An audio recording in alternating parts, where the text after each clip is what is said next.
Ohm's law के बारे में, है ना, कि ओम्स लॉ होता क्या है, इसका जो प्रूफिंग देखेंगे और इसका देखेंगे ग्राफ के बारे में, मेनली ग्राफ देखेंगे, है ना, या फिर कोई भी पदार्थ कब ओमीय चालक होता है, कब अनओमीय चालक होता है, इस पर अभी हम डिस्कस करेंगे। फिर इसको प्रूव करेंगे कि ये आर ये अचर है, वाकई में ये आर कुछ होता नहीं है, आर मान लिया गया है, बहुत सी क्वांटिटी आती है उसके बदले आर मान लिया गया है। देखिए हम लोग जो 10 में पढ़े थे ओम्स लॉ के बारे में, वो हम लोग पढ़े थे, वो हम लोग मैक्रोस्कोपिक पढ़े, मतलब बड़ा तरह पढ़े थे, लेकिन अब हमको ओम्स लॉ पढ़ना पड़ेगा छोटे स्तर से, ठीक है, बहुत डीपली पढ़ना पड़ेगा कि आखिर ओम्स लॉ हुआ क्या। ये आर कुछ होता नहीं है, बढ़ता नहीं है, आर कुछ होता नहीं है, ये बहुत सारे क्वांटिटी के बदले आर आता है, इसको प्रूफ करेंगे तब आपको क्लियर हो जाएगा।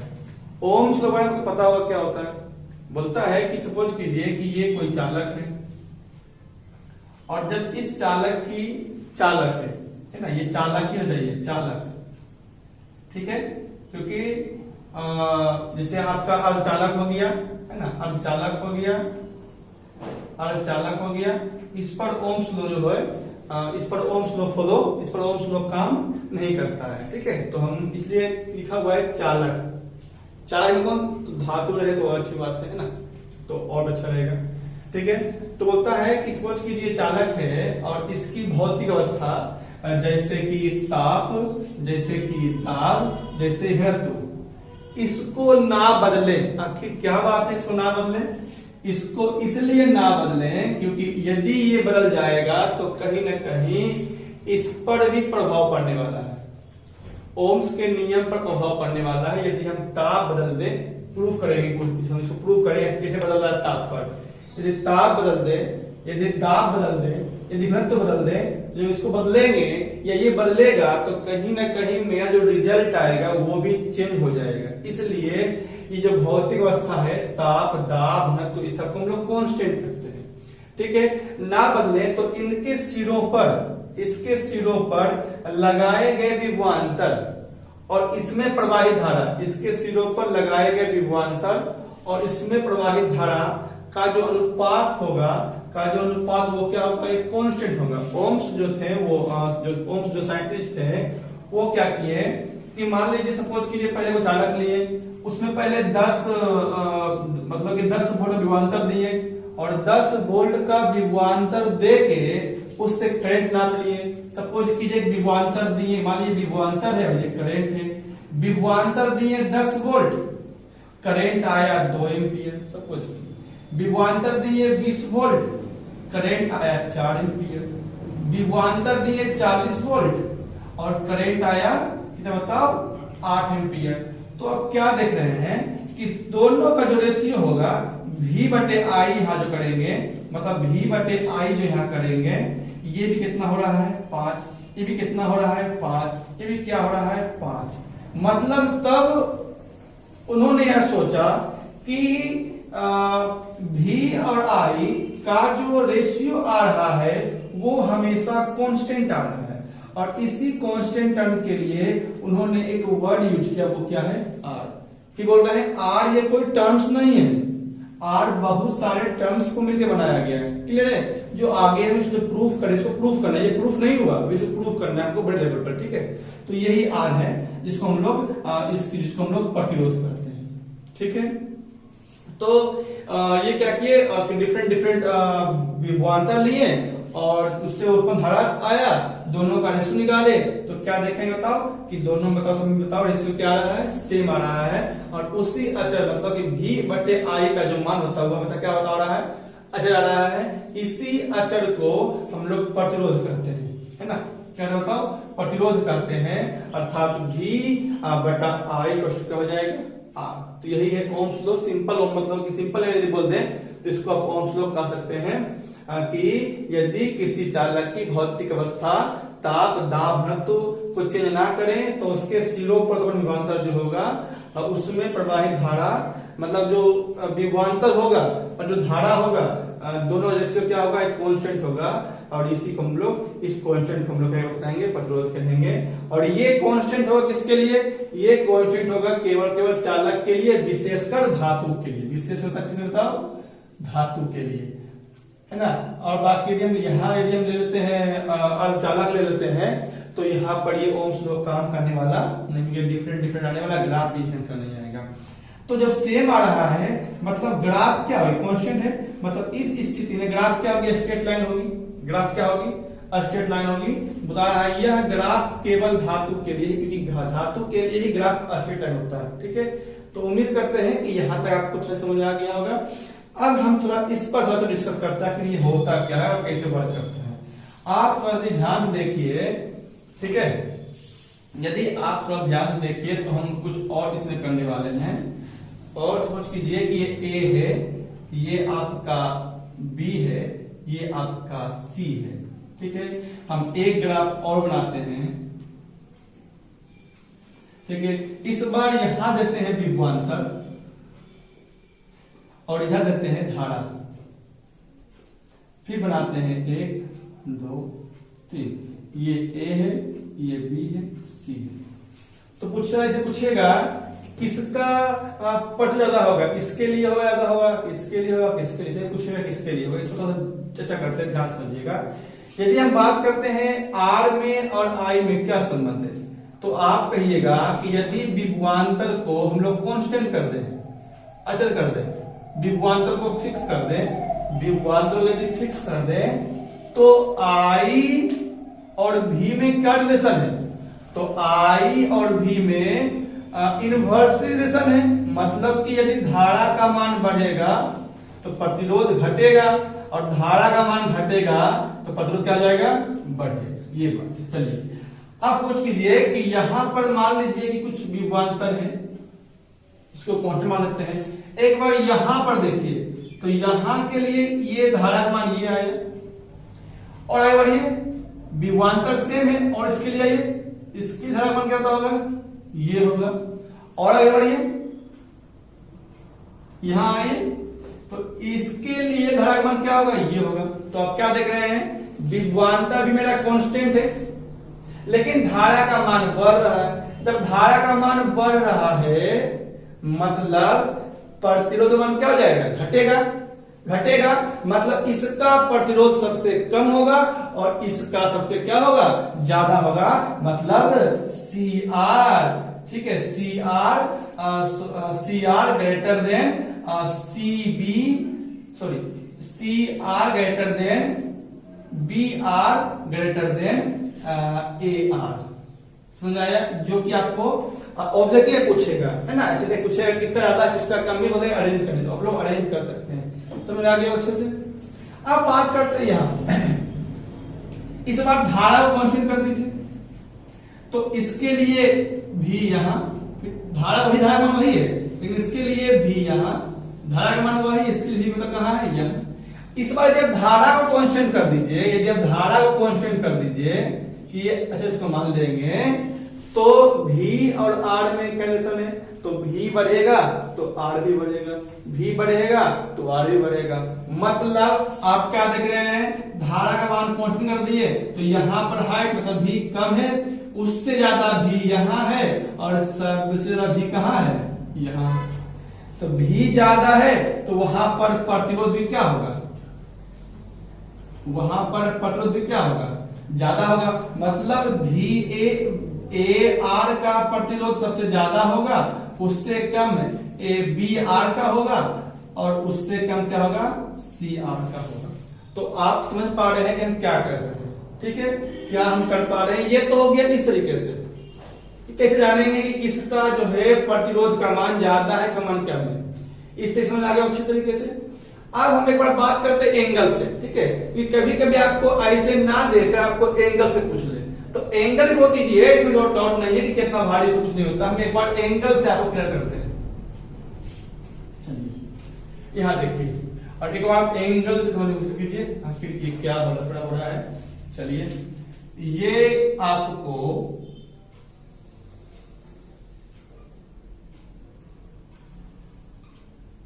ये A, ये B, ये C, एक और ले लेते हैं।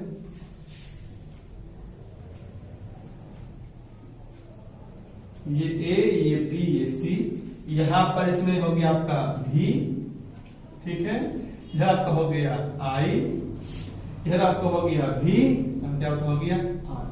क्लियर है। सपोज कीजिए ये एंगल अभी है θ1, ये एंगल है θ2 और ये एंगल है θ3।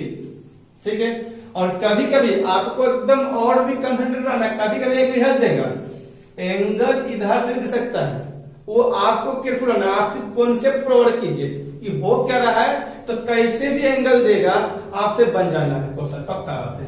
चलिए ये मान θ1, ये θ2, ये θ3। चलिए यदि हम इधर से वर्क करें तो पहले आपको दो चीज बताइए, एक होता है tan थीटा और एक होता है cot थीटा। ठीक है, एक होता है tan थीटा, एक होता है cot थीटा। थीटा का मान, इसमें थीटा का मान बढ़ाने से, ठीक है, tan थीटा का मान बढ़ता है घटता है, ये बताइए।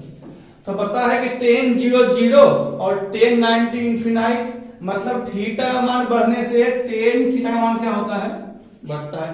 लेकिन कोट में थीटा का मान बढ़ने से कोट थीटा मान क्या होता है, घटता है। ये तो पहले आप समझिए, समझे ना, क्योंकि tan 0 0, tan 45 1 और tan 90 इंफिनाइट, मतलब बढ़ रहा है। तो tan थीटा का मान यदि बढ़ने से, थीटा का मान बढ़ाएंगे तो tan थीटा का मान बढ़ जाएगा, और यहां यदि कोट थीटा में यदि थीटा का मान बढ़ाएंगे तो कोट थीटा का मान क्या हो जाएगा, घट जाएगा।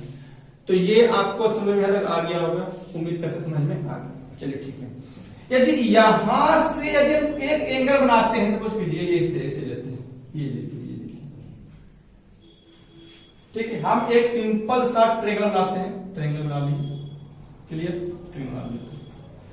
अब बताइए ये भी है और ये आई का वर्क करेगा, ये आई का वर्क करेगा, तो tan थीटा, अब बताओ यहां लगाएंगे क्या, हमको v बटे आई लाना है, v बटे आई लाना है।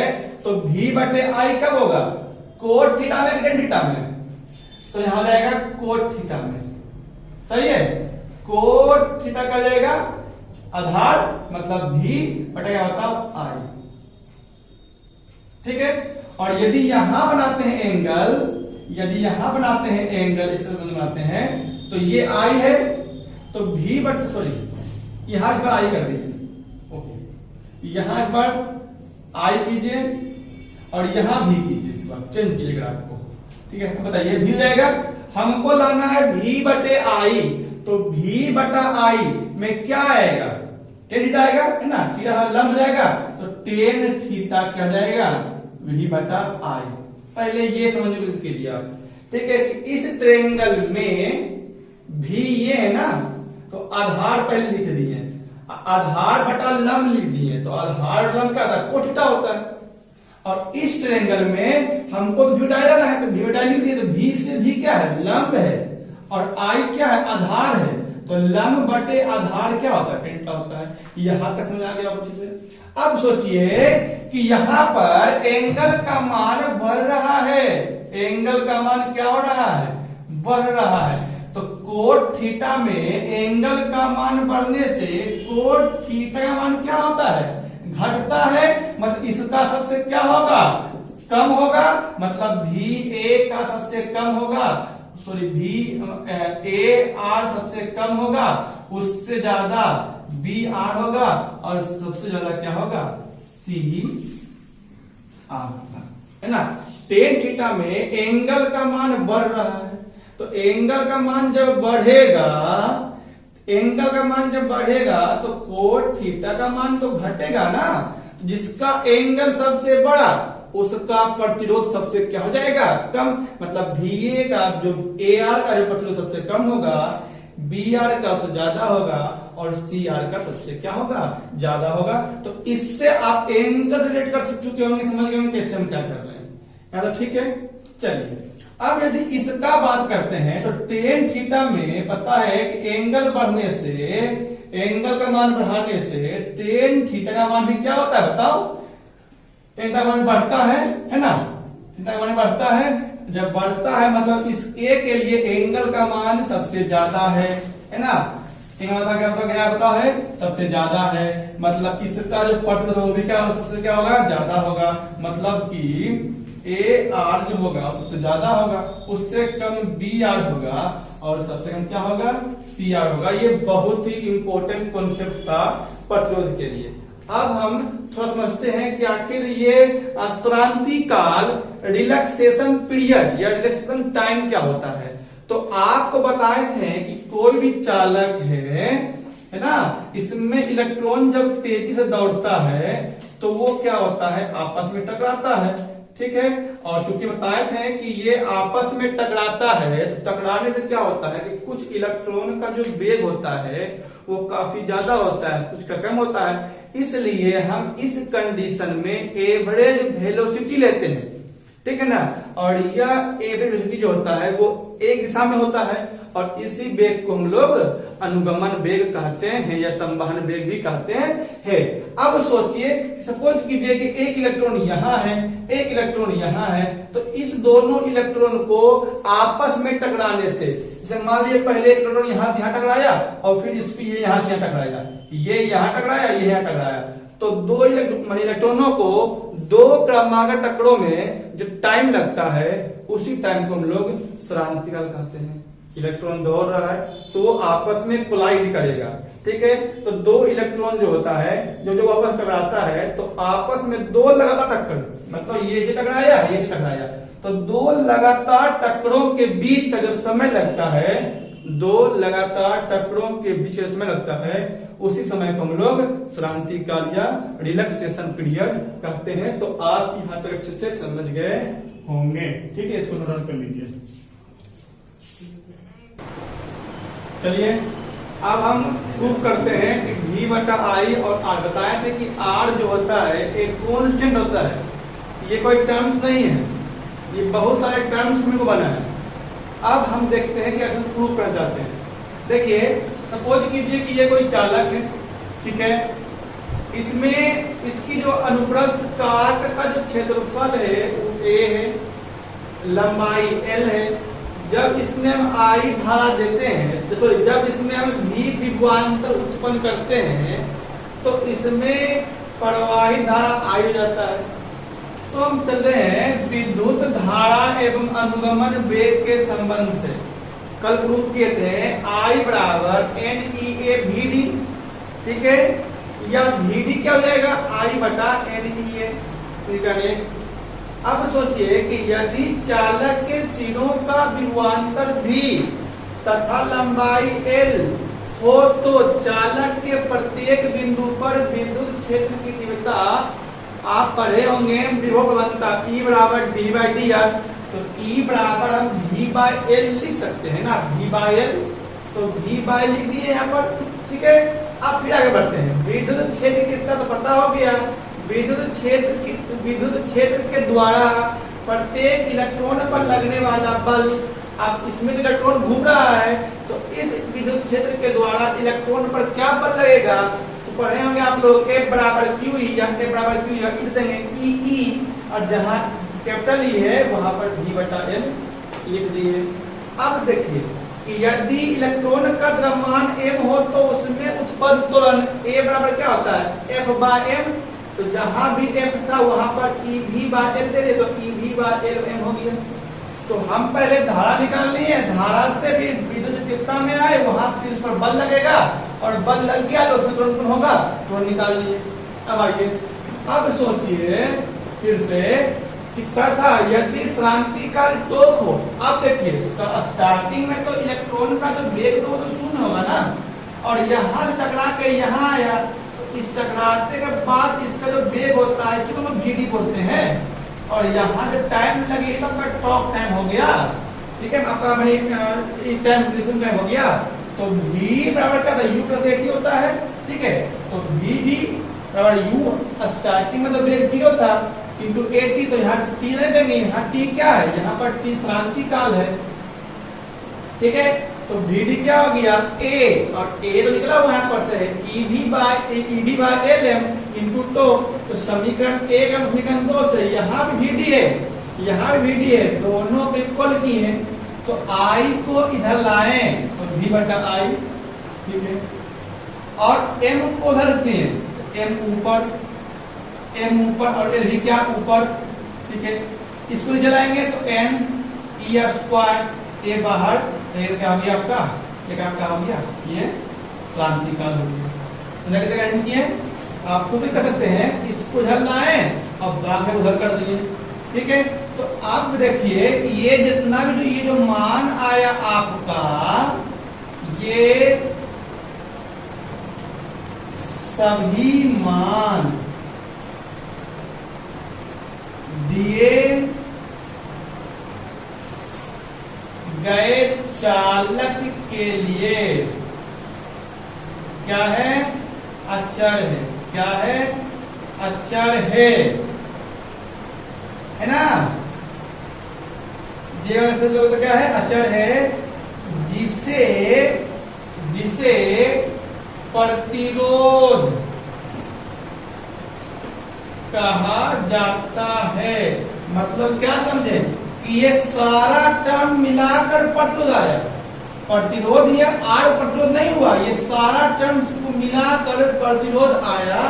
यदि आपसे पूछ लेगा, यहाँ लगाते हैं इसको, समझ रहे होंगे, यदि आपसे पूछ लेगा कि आर बराबर फॉर्मूला क्या होगा, तो आर बराबर फॉर्मूला मतलब ये पूरा इसको हम लोग आर कहेंगे, मतलब V बटा आई, ये क्या हो गया, आर हो गया। जहां